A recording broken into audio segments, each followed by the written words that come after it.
tasted really good.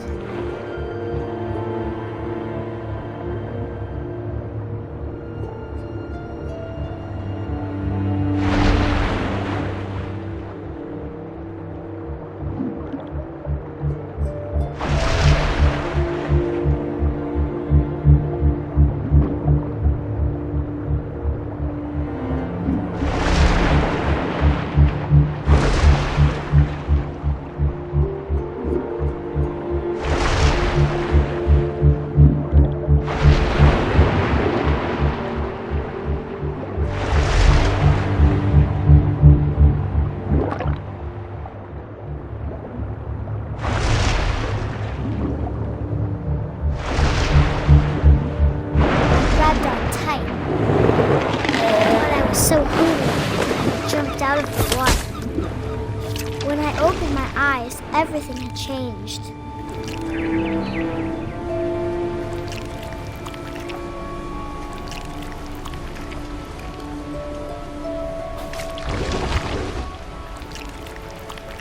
Now I was a monster, and I smelled people everywhere.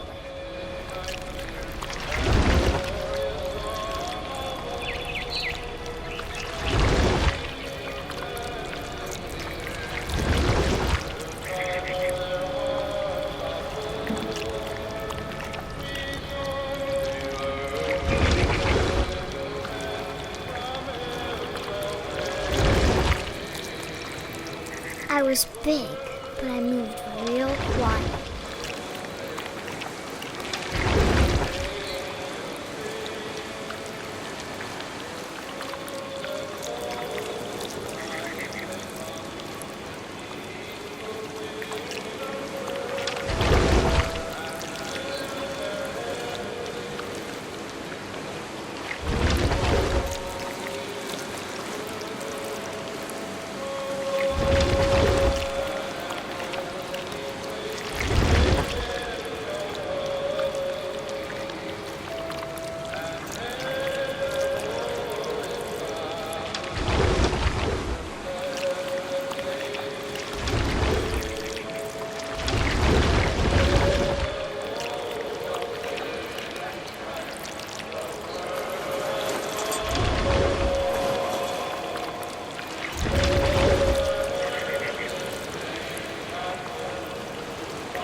Stop, but also I didn't.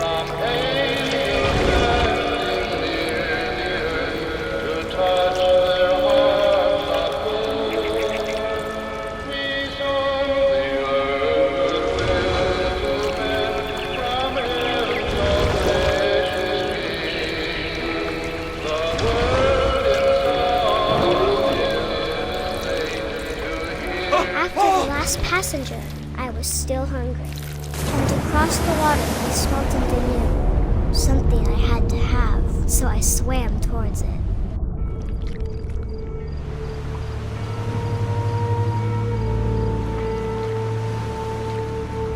I slithered onto the sand, and the good smell went into an old pipe.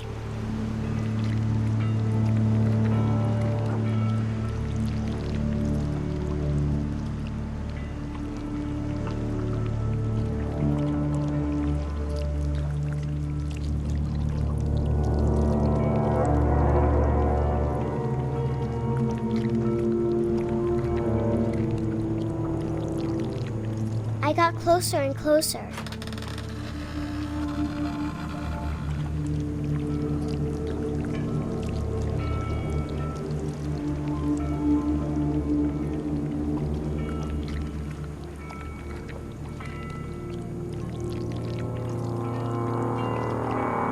all my stomach started growling. And suddenly, I was me again. I held my breath for a long time, but I couldn't hear anything. I think it's waiting for me to fall asleep. But it's not going to wait much longer. It needs to feed, and we both know I will be delicious.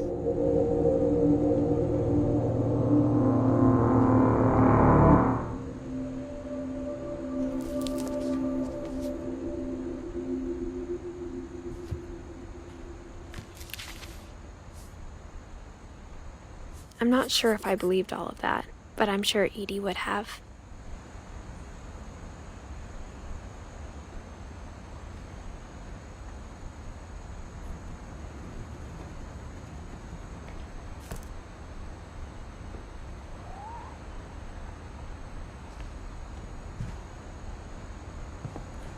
I can't describe it, but I felt like some part of Molly was still here. I grew up looking at Molly's room through the peephole.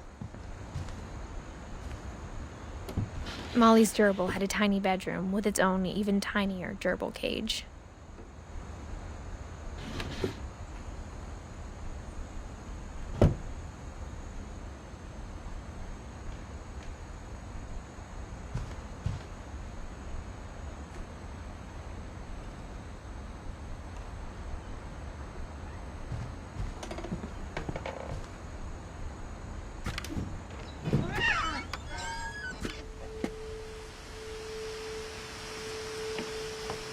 This will be obvious later, but my mom never told me any of these stories. Edie would have, but Mom didn't like bringing up the past. Though, when we adopted a stray kitten, she was the one who named it Molly.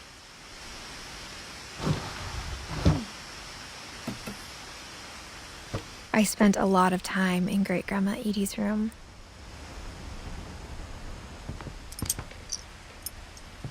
Louis died a week before we left, but Edie had already started to memorialize him. Her room was like a museum. Edie gave a big interview about a mole man living under the Finch house. My mom was furious.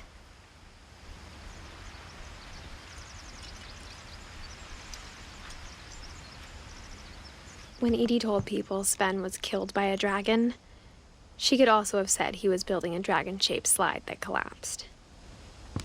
Even in her 90s, sometimes Edie seemed a lot younger than my mother.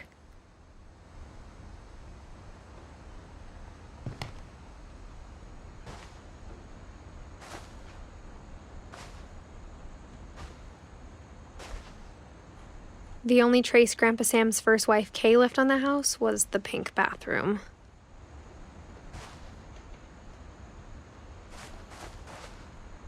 It was a pretty big trace.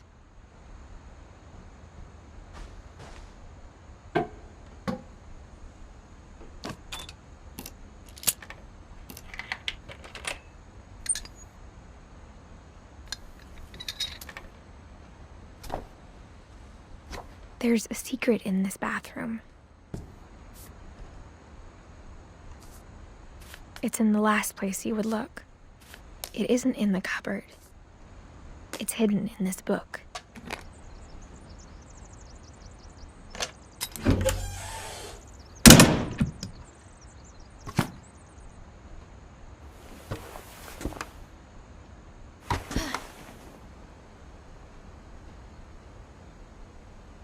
Sven gave Sam an old camera he'd refurbished.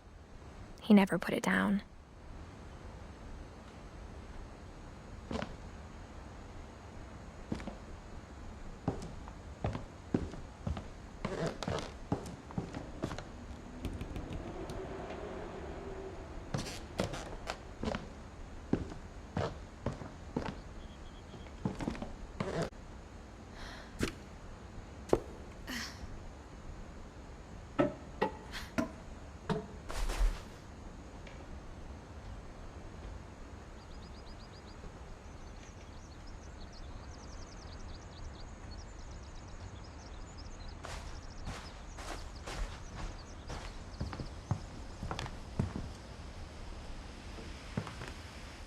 One summer, they evacuated the island, but Edie refused to go. For a few weeks, she was a celebrity. I hadn't thought of myself as Edith Jr. for a long, long time.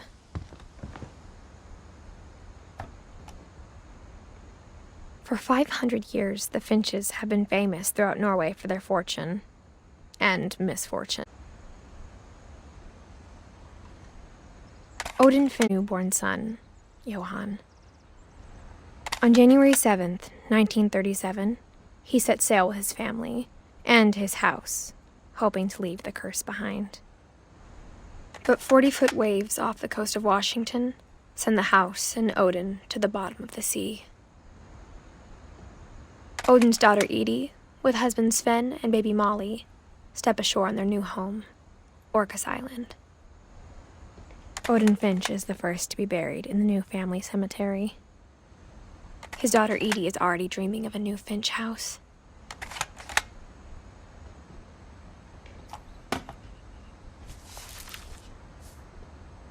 Whatever's wrong with this family, it goes back a long ways.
I knew Grandpa Sam had a twin, and that he never talked about him.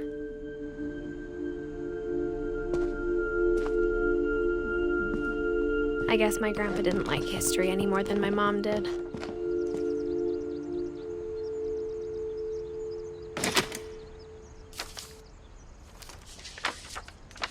How I Want to Remember My Brother by Sam Finch. The thing I remember is that when he made up his mind, that was it.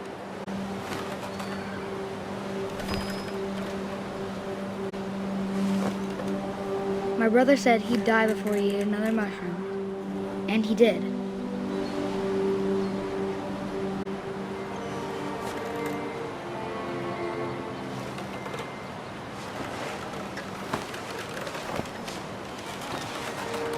At Barbara's funeral, we swore we'd never be afraid again, and he wasn't.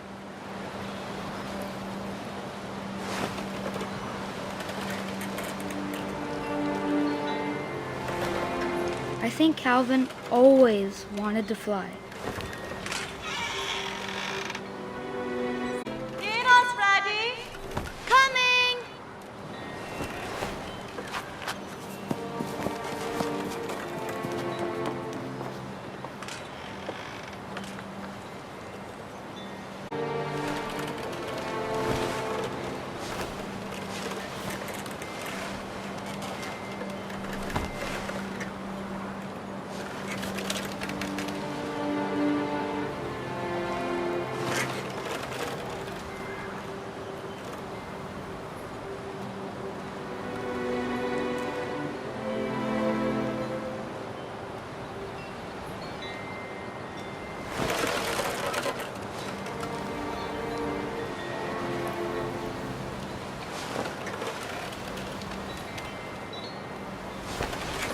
But that day, he finally made up his mind to do it.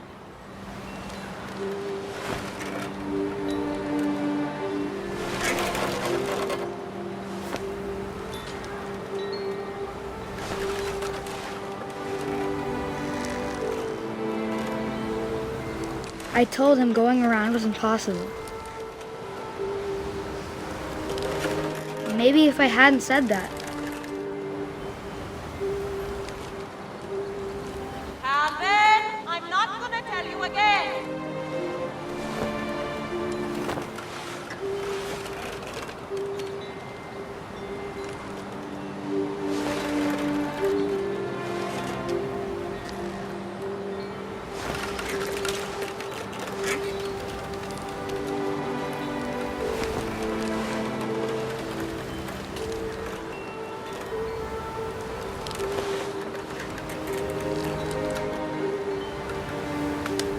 maybe if the wind hadn't picked up.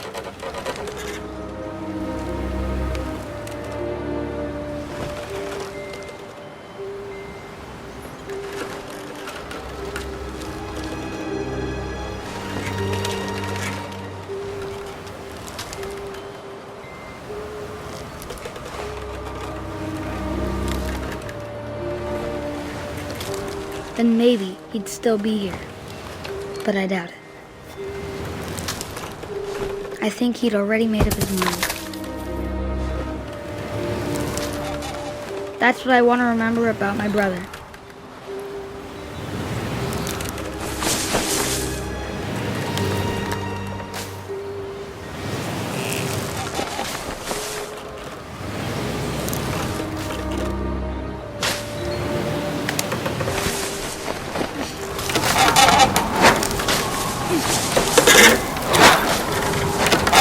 The day he made up his mind to fly. And he did.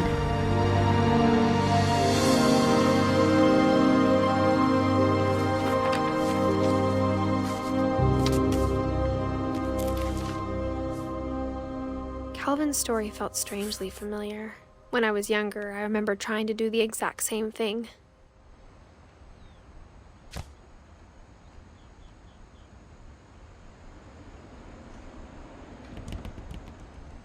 After the funeral, Edie roped off Calvin's half of the room. Mom said Grandpa Sam enlisted at 18 and never set foot in the room again.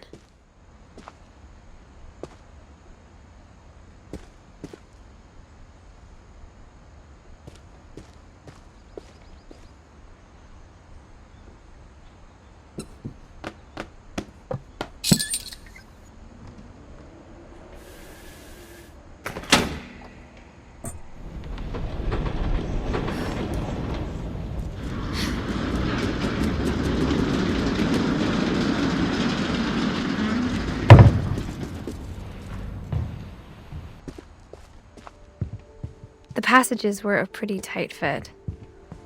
They'd obviously been built for smaller hands and bellies.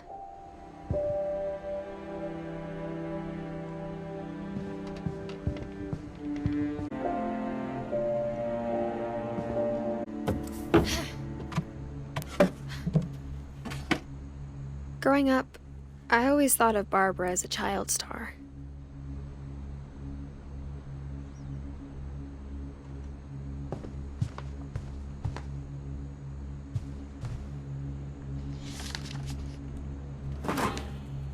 Of all the stories people wrote about Barbara's death, I'm surprised Edie saved this one.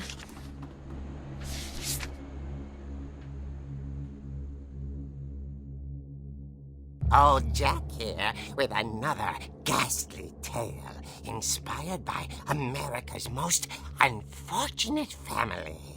I'm calling it The Surprise Ending of Barbara Finch. As a child star, Barbara was famous for her scream. Now at 16, she was all washed up, a has-been. But in a lucky break, she'd been asked to perform her signature scream at a local convention for monster movie fans. It was just the boost her career needed.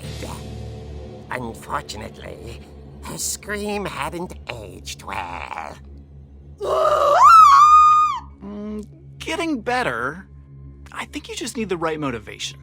Her biggest fan and current boyfriend, Rick, was about to demonstrate when... Now that was a great scream. It was Barbara's father, Sven. He'd slipped into a table saw and had to be rushed to the emergency room. So Barbara got stuck babysitting her youngest brother, Walter. Her convention comeback was canceled. Okay, I'm hearing frustration, but I'm not hearing terror. What if I tried... A gang of hoodlums in Halloween masks have been terrorizing Orcas Island tonight. Police are urging residents to... That came from the basement. You're right! Also, I loved your delivery on that. Why is your basement door locked? Because my dad likes making puzzles. There's a key hidden in the music box. The secret is to keep winding and winding until finally the key pops out. Thanks, babe. I'll be back in a sec. 20 minutes later, Rick hadn't returned. So Barbara went to look for him, right on cue. She reached for the music box. And as she wound the key, she listened for Rick, but the house was silent.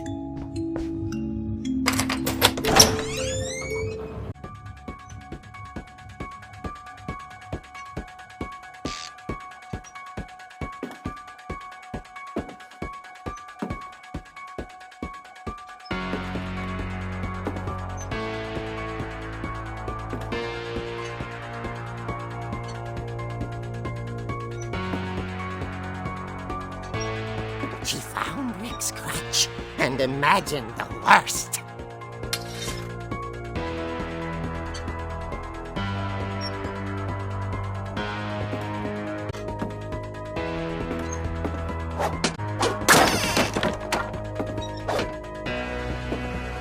The gang's leader is the infamous...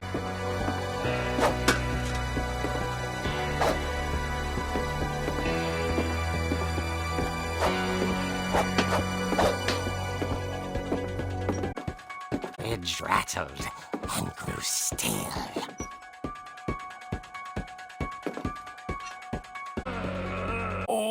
Rick? Barb, relax. I was just trying to scare you to help you find your scream. Well, I'm not scared, Rick. I'm furious. Then act furious. All I'm getting from you now is that you're hurt and confused and you... She threw him out, but she kept a little something to remember him by. Barb! And she was still holding it when she fell asleep watching the late picture show. Hours. Walter, what's going on up there? Ah! Okay, I'm coming up, but if this is a trick, you're dead, Walter.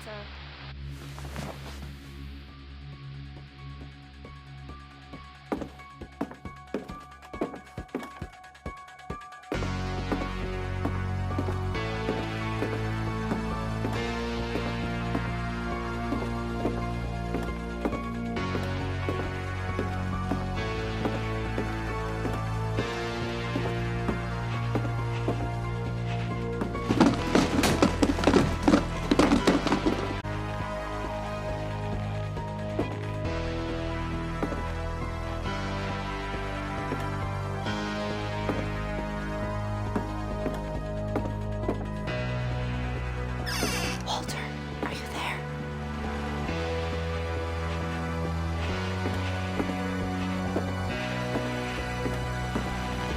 Walter had vanished, but his bedside radio was still on. Orcas Island police describe the man as 6 feet tall, with a steel hook for a hand. Residents are urged to lock all doors and windows and notify the police of any suspicious activity. Barbara turned, saw the hook man, and was speechless. He was quite smashing. And whoever he was, he couldn't get enough of Barbara. Okay, Barbara, there's gotta be another way out of here. That night, she played her part beautifully.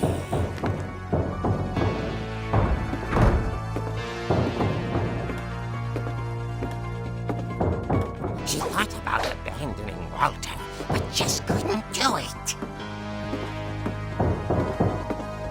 Molly's door hadn't been opened in years. The hinges groaned.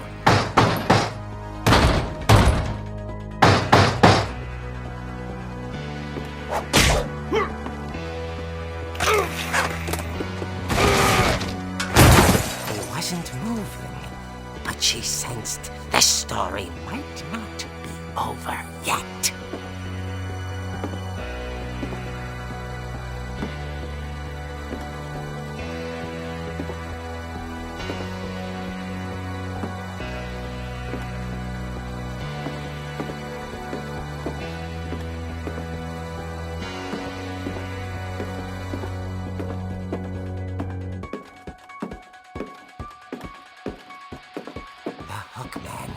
vanished. She listened for his breathing, but all she heard was...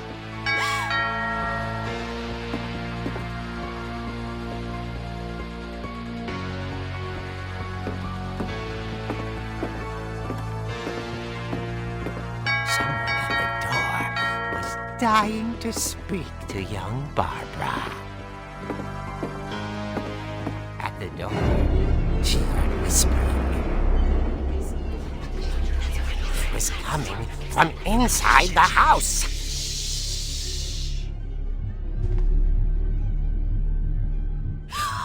Oh dear. The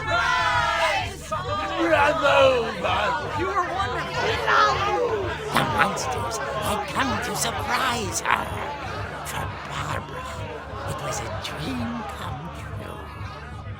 Then she saw what kind of monsters they were, and she realized what was about to happen. She was going to be famous. And with her final breath, Barbara Finch gave the performance of her life.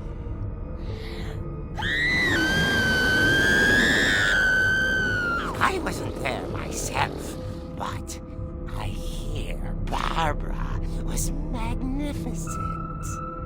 Poor girl. She had a taste for stardom. But unfortunately, so did her fans. Of course, the police blamed her hiding under his bed the whole time. He took it all pretty hard, but that's another story.